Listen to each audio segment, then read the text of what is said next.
आज हम खास बैठे हैं दादी प्रकाश मणि जी के बारे में सुनाने के लिए, क्योंकि दादी प्रकाश मणि जी का अगस्त मास में 25 तारीख को पुण्यतिथि है।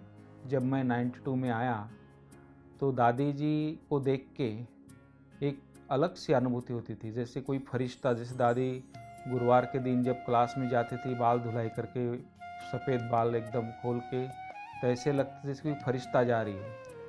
और दादी जी में इतनी विशेषताएं थी, वो बच्चों के साथ बच्चों की तरह रहती थी, बड़ों के साथ बड़ों की तरह रहती थी, और वीआईपी के साथ वीआईपी की तरह रहती थी। बाबा के अव्यक्त होने के बाद पूरे वर्ल्ड में दादी जी ने इतने सारे सेंटर्स खोले, इतने सारी बहनों को तैयार किया, और इंडिया में कई बहनें आती थी दादी से मिलने, कई प्रॉब्लम सुनाती थी, तो दादी उसका प्रॉब्लम सुन के उसको जो भी मदद होती थी दादी फट से मदद करती थी। तो दादी का तुरंत निर्णय लेती थी दादी कि क्या डिसीजन लेना है। तो दादी सभी का मीटिंग करती थी और सबको बुलाती थी और सबकी राय लेती थी। दादी कभी नहीं कहती कि मैंने किया, मेरा ये विचार है, नहीं। दादी बोलती दादी का ये विचार है, आपकी क्या राय है। तो दादी सबकी राय से कोई भी कार्य करती थी, और दादी सबके आगे बात रखती थी कि ये ऐसी बात है। और दादी हर रोज़ क्लास के बाद, जैसे मुरली क्लास से आती थी ओम शांति भवन से, तो कभी सुखधाम में चक्कर लगाएगी, कभी भंडारे में चक्कर लगाएगी। तो पूरे घर में दादी चक्कर लगाती थी और हर इंचार्ज से मिलती थी और पूछती थी, भाई सब ठीक चल रहा है, कुछ चाहिए तो नहीं आप लोगों को। एक माँ भी थी, एक प्रशासक भी थी दादी, और लीडरशिप भी, लॉफुल दोनों था दादी में। कोई अगर गलती भी करता था तो दादी उसको बुलाती थी, कि दादी ने उसको बुलाया, मैसेज भेजती थी, फिर दादी उसको प्यार से बिठा के उसको समझाती थी, देखो ऐसे ऐसी बात है। लेकिन दूसरे दिन तुरंत भूल जाती थी। फिर दूसरे दिन अगर कोई भाई मिलता था, हो भाई कैसे हो, ठीक हो, आप ठीक अच्छे से हो, तो दादी खाली इशारा देती थी, उसमें वो व्यक्ति समझ जाता था। तो इस तरह दादी ने यज्ञ को चलाने की दादी में कला थी। कोई भी कार्य है दादी एकदम उमंग उत्साह से करती थी हर कार्य को, और जब भी मिलती थी सबसे बहुत प्यार से मिलती थी। तो दादी जिस दिन क्लास के लिए बुलाती थी, सब लोग सोचते भाई दादी की क्लास है, दादी की क्लास है। लेकिन दादी जैसी क्लास में आती थी एकदम शिक्षापूर्वक क्लास देती, किसी के बारे में कुछ नहीं बोलती थी। जो भी बात होती थी क्लास में रख देती थी, उससे लोग सावधान हो जाते कि हाँ भाई दादी का विचार आया था। तो इस तरह दादी को भी शिक्षा देने का एक अलग तरीका था दादी का।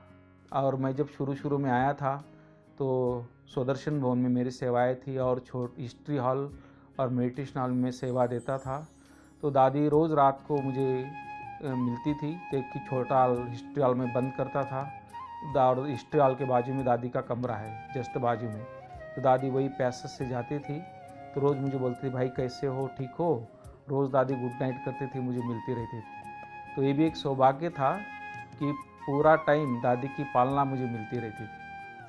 फिर कुछ साल मैंने ओम शांति भवन भी संभाला। तो ओम शांति भवन में दादी रोज़ क्लास में आते थे, रोज़ मिलते थे। जब हम मकान संभालते थे तो दादी दोपहर के टाइम भोजन करके जब 2 बजे चक्कर लगाती थी मकानों में, जैसे वॉकिंग करती थी, तो कभी छत पे चली जाती थी, तो कभी कमरा खोल के देख लेती थी। तो जहाँ हमारी गलती होती थी वही दादी की नज़र जाती, कहीं जाला हो तो वही नज़र जाती, कहीं छत पे कचरा हो। लेकिन बाद में बुला के बोलती थी कि आप वो मकान संभालते हो, इधर आओ, देखो दादी वहाँ गई थी, वहाँ जाला है, वहाँ बाथरूम गंदा था, वहाँ छत पे कचरा था।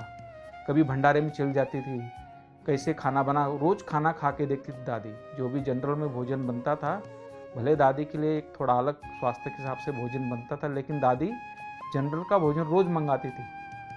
कहीं नमक ज़्यादा तो नहीं, कभी कुछ तो नहीं, तो दादी चेक करती थी।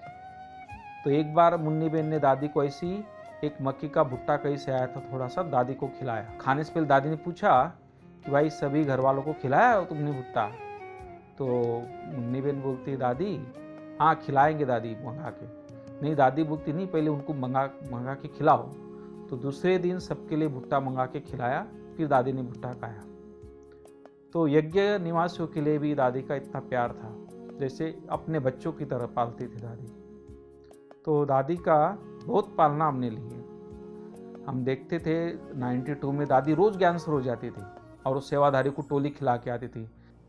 और दादी की विशेषता थी, कोई भी कंस्ट्रक्शन का काम होता था तो दादी डेट देती थी, भाई 25 तारीख को ओपनिंग करना है मुझे।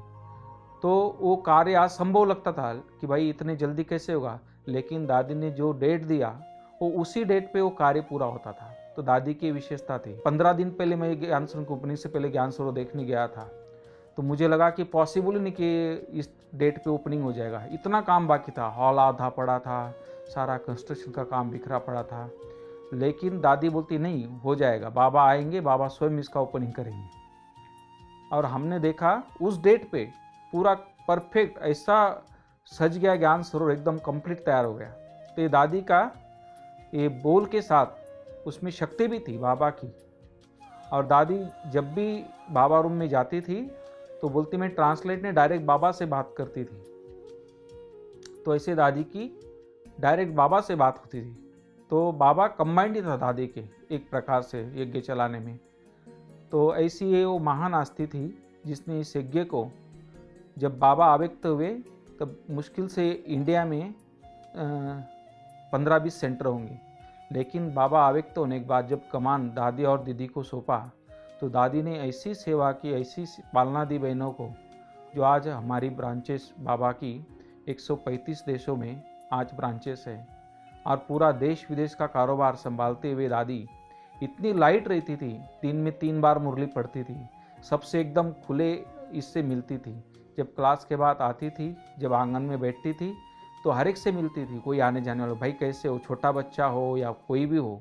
दादी के लिए ये नहीं था कि छोटा है या बड़ा है क्या है, नहीं, सबके लिए समान दृष्टि थी। चाहे वो लेबर हो, लेबर को भी दादी प्यार से मिलती थी, जितना वो बड़े भाई से उतना लेबर से प्यार से मिलती थी।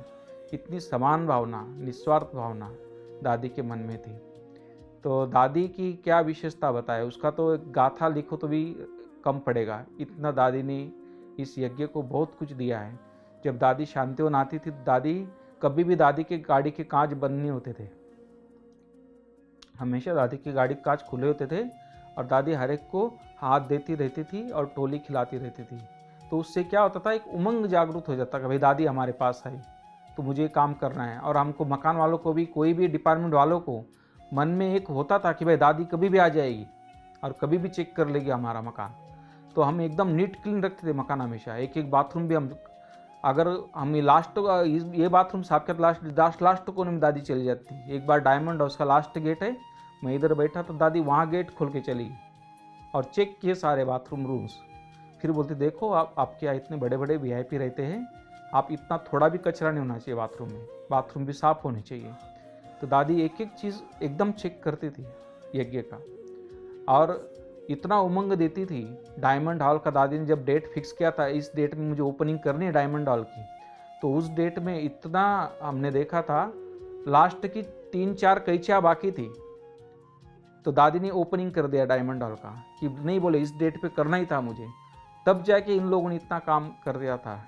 और जब दादी का सपना था, पहले दादी ने बोला था कि भाई ज्ञान सरोवर में बड़ा हॉल बनेंगे तो वहाँ बाबा आएंगे, क्योंकि जब मैं आया देखा था 94 में ये छोटा पड़ गया था ओम शांति भवन।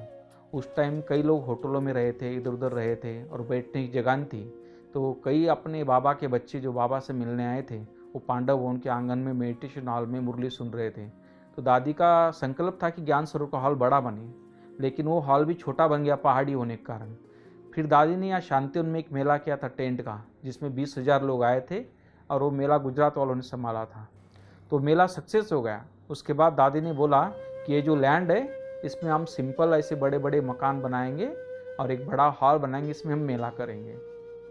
तब से 96 से ये शांतिवन में मेला शुरू हुआ और दादी का रोज़ आना जाना शांतिवन में शुरू हुआ। और दादी ने बहुत उमंग उत्साह से शांतिवन बनाया, तपोवन खरीदा, ORC बनाया। उसके बाद फिर मनमोहिनी फाउंडेशन किया था दादी ने। और 2005 के बाद दादी का स्वास्थ्य और ख़राब हुआ और 2006 में तो काफ़ी दादी बीमार रहने लगी। तो लास्ट समय भी हमारा दादी कॉटेज के साथ कनेक्शन होने के कारण दादी की बहुत सेवा का चांस मुझे मिला। दादी चाहे अहमदाबाद जाए हॉस्पिटल में, चाहे बॉम्बे गई, तो मैं हमेशा दादी के साथ रहता था। लेकिन दादी को हमने इस शरीर में, भले हमने बाबा को नहीं देखा, लेकिन दादी को इस शरीर में फरिश्ता रूप में कर्मातीत अवस्था क्या होती है वो हमने दादी को देखा। एकदम मुस्कुरा के जवाब देती थी और एकदम उपराम रहती थी अंतिम समय में दादी। तो दादी कर्मातीत पूरी इसी शरीर के अंदर बीमारी होते हुए कर्मातीत बनी, जो भी हिसाब किताब चुकतू करके।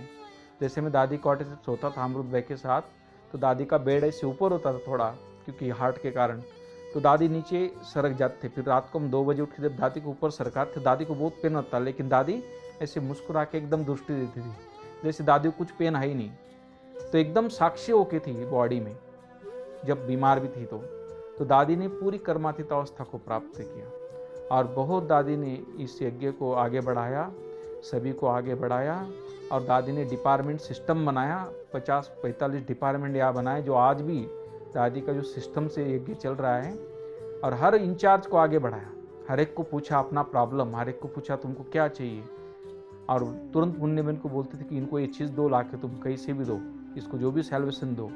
दादी हर एक को सैल्वेशन भी देती थी, उसकी डिमांड भी पूरी करती थी और उसके ऊपर फिर ध्यान भी देती थी। तो दादी में लवफुल पालना, तब ये इतना यज्ञ आगे बढ़ा है। और आज भी दादी के सिद्धांतों के आधार पर यज्ञ आगे बढ़ता जा रहा है। ऐसी दादी जी को कोटि कोटि प्रणाम और भावपूर्वक श्रद्धांजलि। ओम शांति।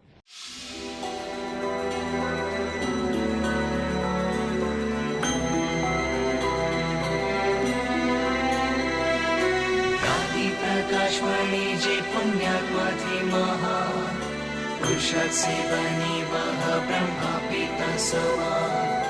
दादी प्रकाशवाणी जे पुण्यात्मा थे महान, पुरुषार्थ से बनी वह ब्रह्मा पिता समान।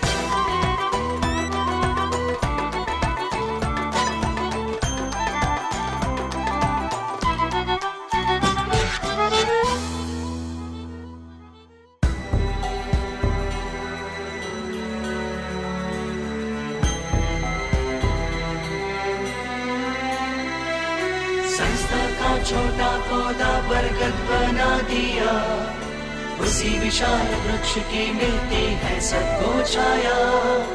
ऐसी कुशल प्रशासिका मधुबन की थी वो शान, पुरुषार्थ से बनी वह ब्रह्मा पिता समान।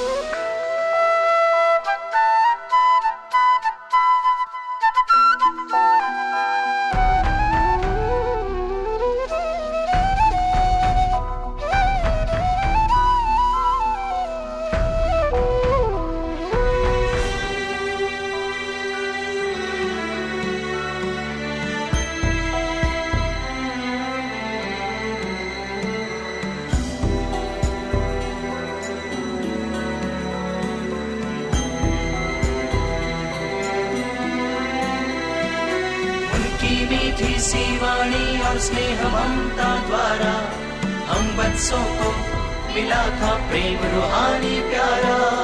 इसीलिए ही करते थे कुर्बान उन पे जान, पुरुषार्थ से बनी वह ब्रह्मा पिता समान।